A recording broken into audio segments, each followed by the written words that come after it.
तो इसी के साथ मैं आप मोहम्मद शफीक का मिले डाइजेस्ट में इस्तकबाल करता हूं और एम्पावर इंडिया फाउंडेशन, इसी से मैं अपना पहला सवाल शुरू करता हूं कि एम्पावर इंडिया फाउंडेशन क्या है। अस्सलाम वालेकुम। बेसिकली एम्पावर इंडिया फाउंडेशन एक ट्रस्ट है, बेंगलुरु बेस्ड ट्रस्ट, जो conceptual intellectual and motivational support देता है मार्जिनलाइज सेशन को, कि अपने आप खड़े होने के लिए, उन लोगों को अपने आप एम्पावर करने के लिए, मार्जिनलाइज सेशन को अपने आप एम्पावरमेंट करने के लिए conceptual intellectual and motivational support देने वाला एक इंस्टीट्यूशन, एक ट्रस्ट है empower India foundation. Empower India foundation दो चीज़ों में काम करता है, एक रिसर्च और दूसरा एम्पावरमेंट। रिसर्च बोले तो माजरे सेशन के ऊपर हम लोग डाटा रखकर, स्टैटिस्टिक्स रखकर, डाटा रखकर हम लोग रिसर्च करता है उन लोगों का हालत के बारे में, उन लोगों का यहाँ का सिचुएशन और या अभी कितना डेवलप्ड है, कितना कौन सा सिचुएशन में, इसके ऊपर हम लोग रिसर्च करता हो और ये रिसर्च रखकर हम लोग एम्पावरमेंट एक्टिविटीज़ प्लान करता हो। तो हमारा एक फ्लैगशिप प्रोजेक्ट है इंडिया 2047। इंडिया 2047 बोले तो हम लोग 2013 से हमारा कुछ ट्रस्टीज़, हमारा कुछ लीडर्स के इनिशिएटिव्स में हम लोग पूरा इंडिया में बहुत सारे seminars, almost 6 seminars, national seminars और 72 गेट टुगेदर्स किया था। और ये सेमिनार्स में हम लोग यहाँ का मुस्लिम कम्युनिटी के बारे में डिस्कशन किया था डिफरेंट। और ये 3 साल इसके ऊपर स्टडी करने के बाद कितना भी डाटा अब तक कम्युनिटी के बारे में जो आया है, वो डाटा कंसोलिडेट कर कर डिफरेंट स्टडीज़ कर कर हमने प्रोजेक्ट इंडिया 2047 नाम का एक बुक रिलीज़ किया था। पूरा 11 फोकस एरियाज़ के बारे में बोल रहे हैं, डिस्कस करता है। हर एक कम्युनिटी को अगर एम्पावर्ड होना है तो कुछ एरियाज़ में काम करना पड़ेगा ना। हमने जब हमारा स्टडीज़ किया तो education, health, governance, economy, media, social reform, woman, children and youth, civil rights, broad based alliance, culture and heritage, ये जैसा 11 सब्जेक्ट्स में, 11 एरियाज़ में अगर हम लोग काम करेंगे तो हम लोग यहाँ का मुस्लिम कम्युनिटी को आगे लेकर आ सकते हैं। ये हमारा सोच है। और इसका ये डॉक्यूमेंट में हमने क्या विजन रखा है, तो हमको एक नया इंडिया बनाना है। आफ्टर कंप्लीटिंग 100 ईयर्स एक नया इंडिया बनाना चाहते हैं हम लोग, कि हम लोग एक इंक्लूसिव ग्रोथ और इक्वल रिप्रेजेंटेशन मिलने वाला सभी क्लासों को, सिर्फ मुसलमान कौम को नहीं, क्या इक्वल रिप्रेजेंटेशन मिलने वाला, उसका जो हर एक जो है अपने आप को रिप्रेजेंट, सही बात, ऐसा एक नया इंडिया हमको बनाना है। तो यही के लिए हम लोग एक प्रोजेक्ट बनाया है। और ये basic about empower India foundation initiate है। तो इसमें हम देख रहे हैं कि ये भी एक एनजीओ की तरह काम करता है जो एम्पावर इंडिया फाउंडेशन है। दूसरे भी बहुत सारे एनजीओज हैं जो इंडिया में काम कर रहे हैं, तो क्या डिफरेंस है दूसरे एनजीओज में और एम्पावर इंडिया फाउंडेशन में? एम्पावर इंडिया फाउंडेशन हम लोग सबसे बड़ा डिफरेंस है कि हम लोग इम्प्लीमेंटेशन में नहीं है। बोले तो हमने एक बड़ा प्रोजेक्ट बनाया है, जैसा एक ड्रीम बनाया है हमारा कम्युनिटी के लिए। और सिर्फ ये ड्रीम नहीं है, ड्रीम में वेरी डिटेल्ड विजन और एक्शन प्लान हमने डाला है, प्रिपेयर किया है, डिटेल्ड विजन रखा है और एक्शन प्लान भी प्रिपेयर किया है। और ये इसमें हम लोग क्या किया है कि ये 11 एरियाज़ में हमने गोल सेट किया है। क्या हमको what should be our goal, और सेट करके उसमें वो गोल पाने के लिए क्या क्या ऑब्जेक्टिव्स रखना चाहिए और क्या इनिशिएटिव्स में काम करेंगे तो हम लोग ये गोल पाएंगे। मगर ये एक बड़ा प्रोजेक्ट है, ये सिर्फ एक ही एनजीओ इसके ऊपर काम नहीं कर सकते। अगर सब लोग इकट्ठा हो गए तो ही हम लोग इसमें कामयाब हो सकता है। तो हमने क्या किया कि हम लोग we are not going to compete with any NGOs, we are not going to replicate any work of other NGOs. हम लोग क्या करेंगे कि हम लोग एक प्लेटफॉर्म बनाएंगे। ये प्लेटफॉर्म बोले तो अदर एनजीओस भी शामिल होकर, अदर एनजीओस भी हमारा साथ आकर हमारा ये कम्युनिटी को डेवलप करने के लिए कैसे साइंटिफिकली काम कर सकते हैं एंड सिस्टमेटिकली काम कर सकते हैं। ये हमारा जो एम्पावर इंडिया है सिर्फ एक एनजीओ नहीं है, बल्कि लोगों को वो एक प्लेटफॉर्म देना है कि दूसरे एनजीओज में इसमें आके ज्वाइन होके अपना काम जो है वो कर सकते सही हैं, बात। पूरी कम्युनिटी को, होल कम्युनिटी को एक ही प्लेटफॉर्म से उनको डेवलप सही कर बात, सकते हैं। सही बात बोले तो हमने अभी क्या किया है कि हम लोग अब जैसे आप लोगों को पता है अभी पहले प्लानिंग कमीशन था और अभी नीति आयोग है। तो नीति आयोग ने अभी एक रिपोर्ट पब्लिश किया था 2018 में कि एस्पिरेशनल डिस्ट्रिक्ट प्रोग्राम नाम का एक नया प्रोजेक्ट। ये प्रोग्राम में वो लोग कहते हैं कि इंडिया में वो लोग 112 डिस्ट्रिक्ट्स आइडेंटिफाई किया है जो मोस्ट बैकवर्ड है and India can only get empowered only if this district get empowered. अगर ये इंडिया को पूरा मिलकर एम्पावर करना है तो ये लोगों को भी, ये डिस्ट्रिक्ट को भी एम्पावर करना पड़ेगा। तो हमने इसके बारे में एक स्टडी किया कि कौन सा डिस्ट्रिक्ट ये लोग चुना है, किन किन डिस्ट्रिक्टों में इन लोगों का काम चल रहा है। और हमने क्या किया कि पहले एक रिपोर्ट था कि 90 minority constituted district that are socio economically and basic communities में नेशनल एवरेज से भी पीछा है और इनमें से हमने 73 Muslim concentrated most backward district को आइडेंटिफाई किया है। तो हम लोग क्या करना, what we are going to do is, हम लोग ये डिस्ट्रिक्टों में हमारा चैप्टर्स बनाएंगे। ये 73 तो ज़रूर बैकवर्ड है, इसके बिना जगहों में भी हम लोग, डिस्ट्रिक्टों में भी हम लोग शुरू कर सकते हैं।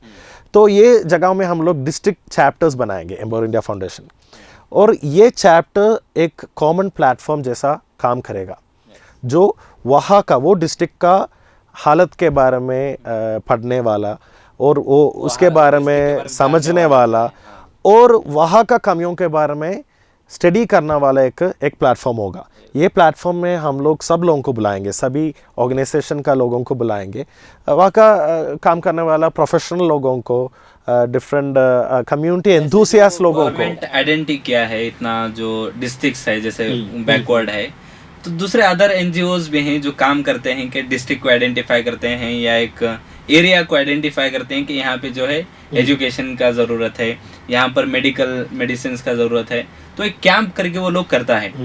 लेकिन एम्पावर इंडिया वो डिस्ट्रिक्ट्स को आइडेंटिफाई करके ऐसा क्या काम करता है जो अदर एनजीओज में और इसमें डिफरेंस है? हम लोग क्या है कि अगर बोले तो कलकत्ता में हमको एक चैप्टर हमने शुरू किया है। तो कोलकाता चैप्टर आपको आप सरप्राइज हो जाएंगे कि कलकत्ता एक बैकवर्ड डिस्ट्रिक्ट है, one of the most backward district है कलकत्ता। बेसिक कम्युनिटीज़ में नेशनल एवरेज से पीछे है, इन दैट 90 माइनॉरिटी नहीं मिला है। तो हम लोग क्या है कि हमने वहाँ एक चैप्टर शुरू किया है और हमने ये चैप्टर बाकी एनजीओस में काम करने वाला लोगों को बुलाकर ही किया था।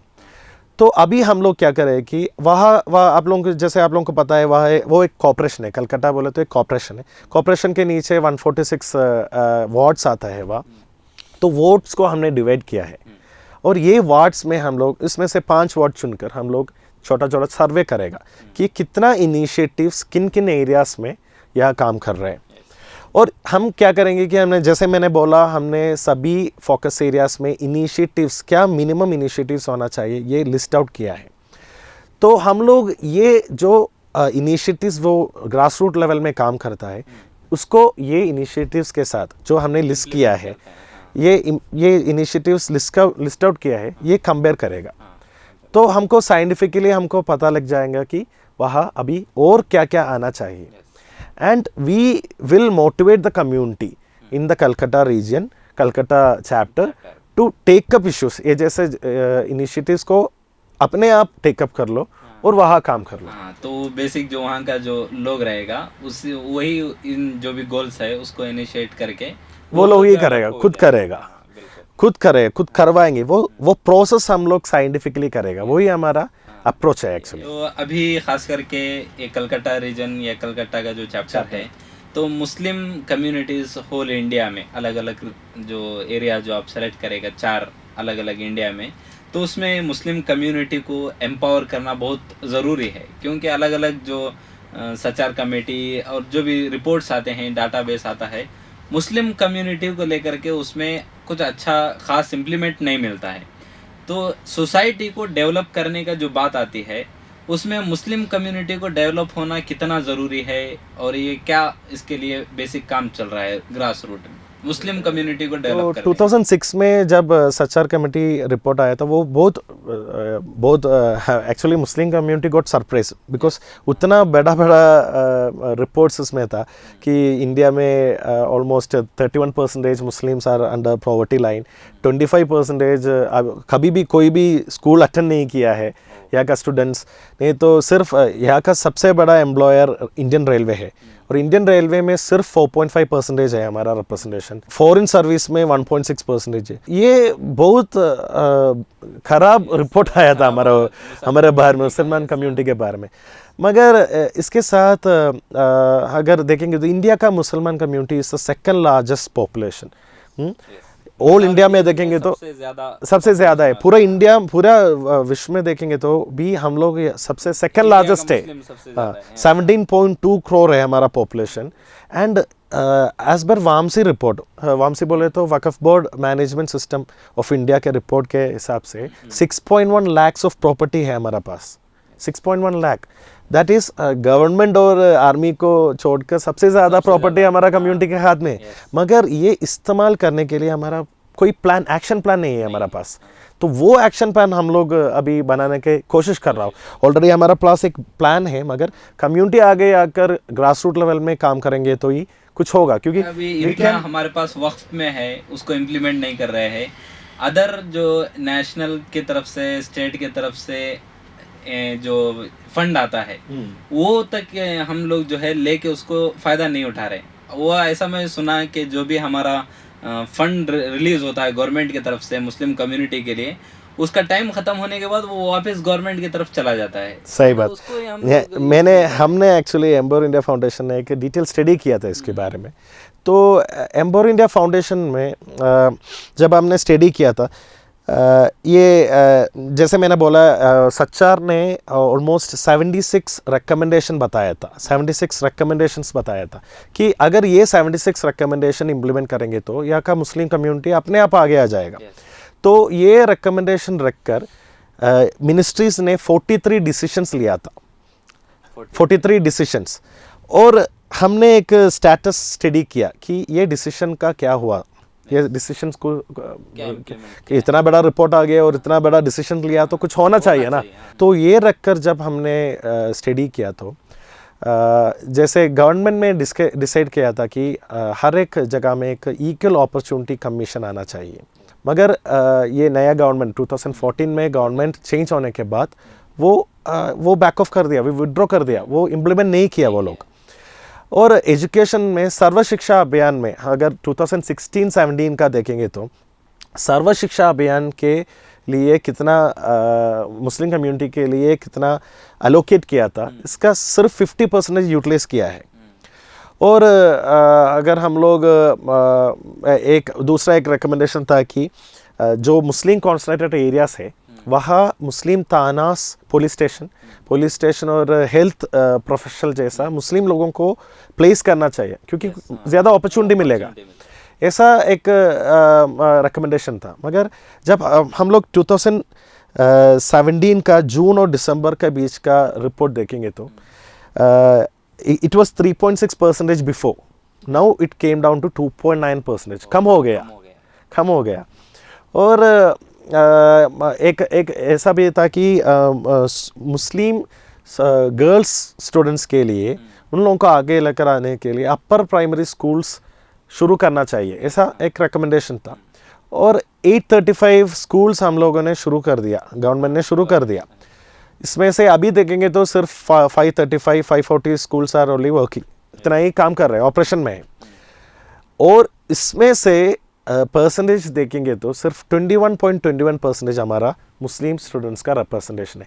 ये एक्चुअली सिर्फ मुस्लिम वुमेन गर्ल स्टूडेंट्स के लिए नहीं, सभी बैकवर्ड क्लासेस के लिए गया, माइनॉरिटी के लिए था, मगर इसमें हमारा रिप्रेजेंटेशन नहीं है।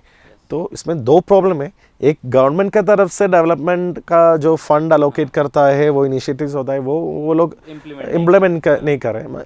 और हम लोग भी प्रोएक्टिवली इसमें ये प्रोसेस में पार्टिसिपेट नहीं कर वो रहे। लोग जो है इनिशिएट कर सकता है, हम ही लोग आगे नहीं जाएंगे तो वो लोग भी खामोश रहेगा, ऐसा वो क्यों आकर हमको ब्लेम करेगा कि गवर्नमेंट की तरफ से ऐसा है, तो हमारे तरफ से भी ये आना चाहिए, इनिशिएट सही आना बात, चाहिए। सही बात। तो एजुकेशन का जो हमें अभी बात कर रहे थे कि इतना रिप्रेजेंट क्या है मुस्लिम कम्युनिटीज़ का, एक जो माइनॉरिटी है और ऊपर से पूर कम्युनिटी में भी मुस्लिम्स जो हमारा कम्युनिटी आता है मुस्लिम्स का, कुछ नंबर्स ऐसे हैं जो मुस्लिम कम्युनिटीज़ के जो चिल्ड्रंस हैं वो मदरसे में एजुकेशन हासिल करता है। तो ये सोसाइटी में एजुकेशन ज़रूरी है, तो मदरसा का जो एजुकेशन है उसका क्या है, एम्पावर करने के लिए कम्युनिटी को कितना इफेक्टिव है मदरसा का एजुकेशन? जैसे मैंने बोला हम लोग 2 एरियाज में काम कर रहे हैं। एक एम्पावरमेंट के नीचे चैप्टर्स बनाता है, और रिसर्च एक इम्पॉर्टेंट एरिया है जो हम एम्पावर इंडिया फाउंडेशन काम कर रहे हैं। और ये रिसर्च के नीचे हम लोग different article, study papers, research reports, commentary papers और रिसर्च स्कॉलर्स का गैदरिंग और रिसर्च स्कॉलर्स को इकट्ठा कर कर कम्युनिटी के हर टॉपिक्स में रिसर्च करना, ये सब हम लोग कर रहे हैं। और मदरसा एजुकेशन हमारा एक इम्पॉर्टेंट एरिया है जो हम लोग स्टडी कर रहे हैं। एक डॉक्टर फातिमा फौसिया नाम का एक डॉक्टरेट PhD हमारे एक स्कॉलर है जो हमारा साथ काम कर रहे हैं। वो एक रिपोर्ट अभी एम्पावर इंडिया फाउंडेशन का वेबसाइट में पब्लिश की है इसके ऊपर। तो हमारा जो डिस्कशन से हमारा राय है कि इसमें बहुत सारा रिफॉर्म आना चाहिए। मदरसा एजुकेशन हमारा एक स्ट्रेंथ है। जितना भी हमारा मौली लोग वो किया है, वो कंट्रीब्यूशन वी शुड अप्रिशिएट कि उन लोगों का हिसाब से वो लोग बहुत सारे कंट्रीब्यूशन किया है कि वो लोग कम्युनिटी के लिए काम कर रहे हैं और मदरसास वगैरह इस्टेब्लिश कर कर हमारा ये, जैसे आपने बोला, वो पीछे पुअर बैकग्राउंड से आने वाला स्टूडेंट्स को अपलिफ्ट कर रहे हैं, मगर फिर भी उसमें बहुत सारे रिफॉर्म्स आना चाहिए। बेहतर प्लानिंग्स होना चाहिए, एम्स एंड ऑब्जेक्टिव्स हमको रीडिफाइन करना चाहिए, प्रॉपर ट्रेनिंग मिलना चाहिए। ये टीचर्स होता है ना, उन लोगों को प्रॉपर ट्रेनिंग मिलना चाहिए, गवर्नमेंट के तरफ ग्रांट मिलना चाहिए, और भी हमारा नया टेक्नोलॉजी, इंफॉर्मेशन टेक्नोलॉजी को इंकॉर्पोरेट करना चाहिए। और बेसिक साइंस, मॉडर्न एजुकेशन है ना, वो मॉडर्न एजुकेशन हम लोगों को देना पड़ेगा। Science and maths should be taught. वो पढ़ाने के वो पढ़ाने के बिना ये लोग कॉम्पिटिटिव नहीं होगा, क्योंकि बाहर का लोगों के साथ कॉम्पीट कर आगे आना है तो उन लोगों को हमको एजुकेट करना पड़ेगा। Science and maths is very important. मदरसा में इनकॉर्पोरेट करना है, ऐसा एक रिफॉर्म आना चाहिए। ऐसे एक रिफॉर्म आ जाएंगे तो अल्हम्दुलिल्लाह ये हमारा सबसे बड़ा असेट होगा मदरसा। तो उसमें बहुत चिल्ड्रंस जो है, जैसे बताया कि बहुत मुस्लिम कम्युनिटीज़ का बहुत चिल्ड्रन उसमें मदरसे में पढ़ता है, लेकिन ये बेसिक जो नॉलेज है साइंस और मैथ्स का, ये ना होने की वजह से ग्राउंड में आने के बाद वो लोग अपने आप को फेल महसूस करते हैं। तो ये चीज़ भी जो है उसमें मदरसे ही इम्प्लीमेंट करेंगे तो इसके ज़रिए से हम जो है बाहर भी आके कम्युनिटी को डेवलप होगा और कम्युनिटी से उसी तरह। मुझे एक और पॉइंट ऐड करना है कि सिर्फ मदरसा का एजुकेशन सिर्फ मुस्लिम कम्युनिटी को नहीं मिलता है। अगर देखेंगे तो ये पुअर बैकवर्ड एरियाज़ में देखेंगे तो वहाँ का all community, all backward community से लोग आकर पढ़ता है मदरसा में। तो अगर ऑफ कोर्स 95% मुस्लिम कम्युनिटी को मिलेगा, मगर 5% अदर बेनिफिशियल भी है, बेनिफिशियरी भी है, वो लोगों को भी बेनिफिट्स मिलता है सभी क्लासों को। तो ये रिफॉर्म करना, ये नया मॉडर्न एजुकेशन लाना बहुत इम्पोर्टेंट है, डेवलप करना जरूरी। इधर ज्यादातर माइनॉरिटीज इंडिया के ऊपर मेन फोकस एरिया रहता है। जो भी डाटाबेस निकलता है माइनॉरिटी को लेकर के या मुस्लिम इश्यूज के लेकर के, उसमें लोग सुनते हैं कि माइनॉरिटीज को लेकर के क्या डाटा आया है। तो माइनॉरिटीज को डेवलप करने के लिए, एम्पावर करने के लिए, ये जो फील्ड एरियाज हैं एजुकेशन मेन उसके लिए ज़रूरी है। तो डेवलप करने के लिए उसकी अभी फ़िलहाल कंडीशन क्या है माइनॉरिटीज़ की, और उसके लिए होप हमारा क्या रहना है नेक्स्ट इन फ्यूचर, होप क्या रहना है माइनॉरिटीज़ के लिए? See, as far as constitution is here, देखेंगे तो जो कॉन्स्टिट्यूशन हमारा पास है, वो संविधान हमारा पास है, वही सबसे अच्छा संविधान है पूरा दुनिया में। देखेंगे तो जब तक वो हमारा साथ है, हम लोग ज़रूर आगे आएगा, ज़रूर अगर सिस्टमेटिकली और साइंटिफिकली काम करेंगे तो ज़रूर आएगा। और एम्पावर इंडिया फाउंडेशन ये रिसर्च के साथ डाटा टेबल्स है ना, जो जितना भी हमारा बारे में डाटा टेबल्स है अवेलेबल है वो पब्लिश कर करते हैं। हमारा वेबसाइट में free of cost you can access, कोई भी रिसर्चर, कोई भी ऑर्गेनाइजेशन हमारा डाटा एक्सेस कर वो अपना फ़ायदा के लिए, अपना प्रोसेस के लिए ले सकते हैं। www.empower-india-foundation.org इसमें मिल जाएगा आप लोगों को पूरा डाटा। और अभी मार्च में इंशाल्लाह हम ये इसका अपडेट भी पब्लिश करेगा। तो ये कंडीशन माइनॉरिटीज़ की जो है अभी फ़िलहाल, और उनके लिए इन फ्यूचर होप क्या है? वही मैं बोल रहा हूँ। तो अगर साइंटिफिकली और सिस्टमेटिकली हम लोग अप्रोच करेंगे तो जैसे हमने बोला चैप्टर्स बनाकर वहाँ का लोगों को इकट्ठा होकर बैठाकर वहाँ का issues locally grass root level में डिस्कस कर वहाँ वो लोग सोल्यूशन लाएंगे तो ज़रूर ब्राइट फ्यूचर आएगा। हम लोग डिवाइड होकर डिफरेंट ऑर्गेनाइजेशन बनाकर डिफरेंट एम में काम करेंगे तो कोई भी रिजल्ट नहीं आने वाला है। एक कंसोलिडेटेड एफर्ट चाहिए, तभी हम लोग एक अच्छा फ्यूचर बना सकते हैं हमारा नेक्स्ट जनरेशन के लिए। तो वुमेन इश्यूज जो हैं उनके लिए, एजुकेशन के लिए जो फील्ड है, तो वो लोग भी एजुकेशन में बहुत पीछे। अभी जो डाटा है, जो भी नंबर्स आते हैं उसमें बहुत कम जो है माइनॉरिटीज़ का मेन लोग आगे रहता है। वुमेन का डाटा तो और भी बैकवर्ड है। तो ये रीज़न क्या है, और वुमेन को एजुकेशन में क्या अपने तरफ से इनिशिएट करना चाहिए? हमारा एक फोकस एरिया है वुमेन एम्पावरमेंट। वुमेन एम्पावरमेंट हमारा एक फोकस एरिया, क्योंकि हम सबको पता है कि 50% of our population is women. उन लोगों को एम्पावर करने के बिना हम लोग आगे नहीं जा सकते हैं। अभी 60 हो गया है, अभी 60 शायद 50 से ज़्यादा है शायद। तो उन लोगों को एम्पावर करने के बिना हम लोग आगे नहीं जा सकते। तो हम लोग भी डेडिकेटली वो जैसे सब्जेक्ट्स में हम लोग चुनकर हम लोग रिसर्च कर रहे हैं, मगर हमारा थोड़ा कंजर्वेटिव वो नेचर है ना, उसमें से बाहर आना पड़ेगा। शायद हम लोगों को women universities, women colleges, women उन लोगों के एक्सेलेंस के लिए शायद हम लोगों को शुरू करना पड़ेगा। और wages, in terms of wages also equal representation लोगों को मिलना चाहिए। नॉर्थ इंडिया में अगर देखेंगे तो ये हैंडलूम इंडस्ट्री, हमारा एक रिपोर्ट अभी पब्लिश करने वाला है कि अगर हैंडलूम इंडस्ट्रीज़ में, पावरलूम इंडस्ट्रीज़ में देखेंगे तो वहाँ बहुत कम मिलता है उन लोगों का वुमेन जो, मगर सबसे ज़्यादा फैमिली के लिए कंट्रीब्यूट करने वाला लोग वही है, मगर वेजेस नहीं है। तो वेजेस एक इशू है, एजुकेशन एक इशू है। तो जैसे मैंने बोला, इशू बोलेंगे तो बहुत सारे इश्यूज होगा, मगर साइंटिफिकली हम लोग अगर अप्रोच करेंगे तो ये सब हम लोग फेस कर सकते हैं और कम कर सकते हैं इंशाल्लाह। तो इंशाल्लाह। तो ये थे मोहम्मद शफीक। इसी के साथ आप लोगों को समझ में आ गया होगा कि ये हमारा जो इंटरव्यू रहा है, ख़ास करके इंडिया में माइनॉरिटीज़, मुसलमान और वुमेंस जो हैं, वुमेंस के एजुकेशन में क्या रोल होना चाहिए, और ख़ास करके मदरसा के लिए, मदरसे में क्या इम्प्लीमेंट हम कर सकते हैं। जैसे कि ये इंडिया 2047 का भी एक जो इन्होंने आइडिया बताया है कि जो इम्प्लीमेंट करेंगे आगे चल के, इंडिया जो 2047 में जो है आज़ादी के 100 साल के बाद एक ऐसा नया इंडिया हमें देखने को मिलेगा कि जो भी यहाँ पर रहने वाली कम्युनिटीज़ हैं, अपने आप को डेवलप करके इंडिया को, एक सोसाइटी को वो लोग डेवलप करने के लिए आगे आ सकते हैं। तो ये थे मोहम्मद शफीक। मैं इनका मिले डाइजेस्ट की तरफ से बहुत शुक्रिया अदा करता हूँ कि उन्होंने अपना टाइम दे करके हमें बहुत सारी चीज़ें हमारे साथ शेयर की। और इंशाल्लाह आगे भी उम्मीद करता हूँ कि जो भी क्राइटेरियाज़ इन्होंने जो बताए हैं, वुमेन में है, मीडिया में है, यूथ चिल्ड्रन में है, एजुकेशन में है, मीडिया में है, तो इन सब चीज़ों के लिए इंशाल्लाह अलग अलग से एक टॉपिक रख के हम इनसे और सीखने की कोशिश करेंगे। तो इसी के साथ मैं अपनी बात को ख़त्म करता हूँ। अस्सलाम वालेकुम।